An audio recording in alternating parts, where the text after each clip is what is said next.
Municipal నుంచి commissioner గారు ఒక కొత్త ప్రోగ్రాం ఈరోజే పెట్టించడం జరిగింది.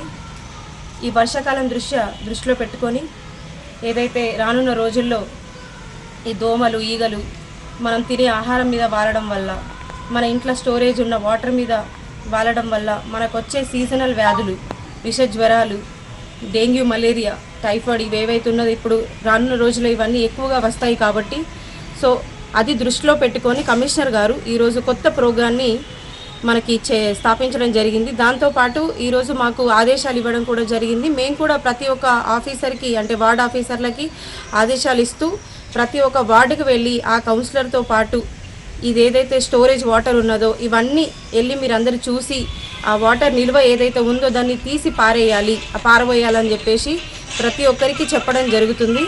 ఎందుకంటే దీనివల్ల ఎట్లాంటి వ్యాధులు రాకుండా ఉంటుంది. ఎందుకంటే దీనివల్ల దోమలు ఈగలు ఎక్కువైపోయి వ్యాధులు ఎక్కువ అవుతున్నాయి. కాబట్టి ప్రతి ఒక్కరూ దీన్ని ఇంట్లో ఉన్న మనలాంటి వాళ్ళు కూడా ప్రతి ఒక్కరు దృష్టిలో పెట్టుకొని ఈ వాటర్ని మీరే ఫస్టే మీ దృష్టికి తీసుకొచ్చుకొని మీరే పారబోస్తే ఇంకా మంచిగా ఉంటుంది. మన ఇంట్లో మన ఆరోగ్యాలు కానీ మన పిల్లల ఆరోగ్యాలు కానీ అందరి ఆరోగ్యాలు బాగుంటాయి. కాబట్టి మీ అందరికీ చెప్పడం జరుగుతుంది.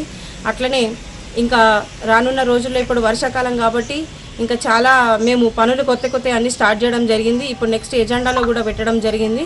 అట్లనే ఇంకా ఇది డ్రైనేజీలు క్లీన్ చేయించడము, మేము మొన్ననే కొత్త ప్రోగ్రామ్ స్టార్ట్ చేసినాము.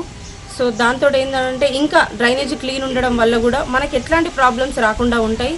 ఇంతకుముందు ఏంటంటే డ్రైనేజీలు పూర్తిగా తీయకపోయేవాళ్ళు, పైన తీసేవాళ్ళు. సో ఇప్పుడు లోపల నుంచి తీస్తున్నారు కాబట్టి మనకు అక్కడి నుంచి వాటర్ వెళ్ళిపోతాయి, ఫ్లోయింగ్ బయటికి రాకుండా అంతా మంచి జరుగుతుంది. ఎందుకంటే వాటర్ బయటికి వస్తేనే కదా మన ఇళ్ళల్లోకి వాటర్ వచ్చేసి ఆ దోమలు ఈగలు మళ్ళీ అవన్నీ ఎక్కువైపోతాయి, ఇళ్ళల్లో ఉన్న వాళ్ళకి ప్రాబ్లమ్స్ ఎక్కువైతాయి. కాబట్టి డ్రైనేజీలు కూడా మొత్తం కింద నుంచి క్లీన్ చేపిస్తున్నాం, డీప్ నుంచి క్లీన్ చేపిస్తున్నాం. కాబట్టి మనకి ఎట్లాంటి ప్రాబ్లమ్స్ రాకుండా ఉంటుంది.